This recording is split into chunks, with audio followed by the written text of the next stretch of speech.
Hello বন্ধুগণ, তোমরা সবাই কেমন আছো? আশা করি ভালো আছো। আমিও খুব ভালো আছি। তো আজ সকাল সকাল এক গামলা ধনিয়া পাতা নিয়ে বসলাম, তার মধ্যে ঝোল ঢেলে দিয়েছি। এবার ধনিয়া পাতাকে ভালো করে পরিষ্কার করে নেব। তো তোমরা বুঝতেই পারছো যে না, ধনিয়া পাতা দিয়ে কিছু একটা হবে। বলো, কিছু একটা রেসিপি হবে। তো আমি তার জন্য 4 মুঠো ধনিয়া পাতা নিয়েছি। সেটা আমি সকাল সকাল বাজার থেকে কিনে এনেছি 10 টাকা দিয়ে। আমার কাছে বেশি পয়সাও নেই যে আমি বেশি করে কিনবো, তাই 10 টাকা দিয়ে আমি মাত্র 4 আটি ধনিয়া পাতা, মানে 4 মুঠো ধনিয়া পাতা কিনে আনলাম।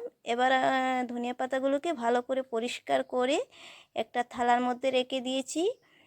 আর তারপর আমি কাঁচা লঙ্কা আর রসুন কয়েকটা নিয়েছি। এবার ওদেরকেও ধুয়ে পরিষ্কার করে রেখে দেব। তো যারা আমার চ্যানেলে ভিডিওটি নতুন দেখছো, যদি চ্যানেলটি সাবস্ক্রাইব করা না থাকে তাহলে সাবস্ক্রাইব করে নিও। আর ভিডিওটি যদি ভালো লাগে তাহলে লাইক, কমেন্ট, শেয়ার করে দিও। তো বন্ধুরা, বাঙালির হাতের রান্না কারা কারা পছন্দ করো একটু কমেন্ট করে বলবে, তাহলে আমি একটু খুশি হব। আর বাঙালির চেষ্টা করব যে বাঙালি স্টাইলের রান্নাটা আমি তোমাদের সঙ্গে শেয়ার করার জন্য। কারণ অনেকেরাই আছে বাঙালির রান্নাটা খুবই পছন্দ করে, কারণ দারুণ হয়। যতগুলো রেসিপি বাঙালিরা তৈরি করে না, সবগুলো কিন্তু খুবই টেস্টের হয়। তাই বিভিন্ন ধরনের রেসিপি নিয়ে আসব তোমাদের সামনে, তোমাদের সাথে শেয়ার করব।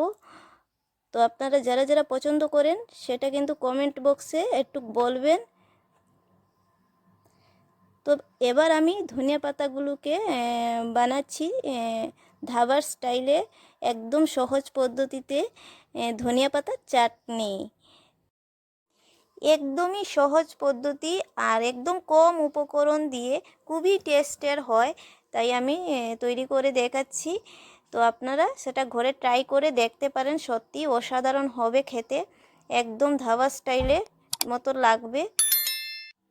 আর বন্ধুরা, তোমাদের কাছে একটা রিকোয়েস্ট, ভিডিওটা স্কিপ করবেন না, স্কিপ না করে পুরো দেখার চেষ্টা করবেন। আর যে যেখান থেকে দেখছো ভিডিওটা শেয়ার করে দেবেন প্রচুর পরিমাণে। তোমাদের এক একটি শেয়ার আমাকে অনেক দূরে এগিয়ে যেতে সাহায্য করবে। তো এভাবে যদি তোমরা আমার ভিডিওটি ফুল ওয়াচ করো আর প্রচুর পরিমাণে শেয়ার করো, তো আমি আরও নতুন নতুন বাঙালি স্টাইলের রেসিপি নিয়ে আসবো তোমাদের সাথে, তোমাদেরকে দেখাবার জন্য।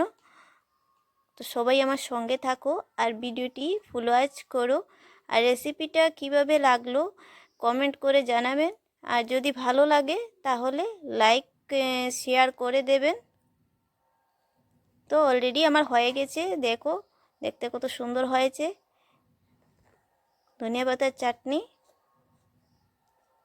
তো এভাবে একদম কম সময়ের মধ্যে কম উপকরণে ঘরে বানিয়ে নিতে পারবেন।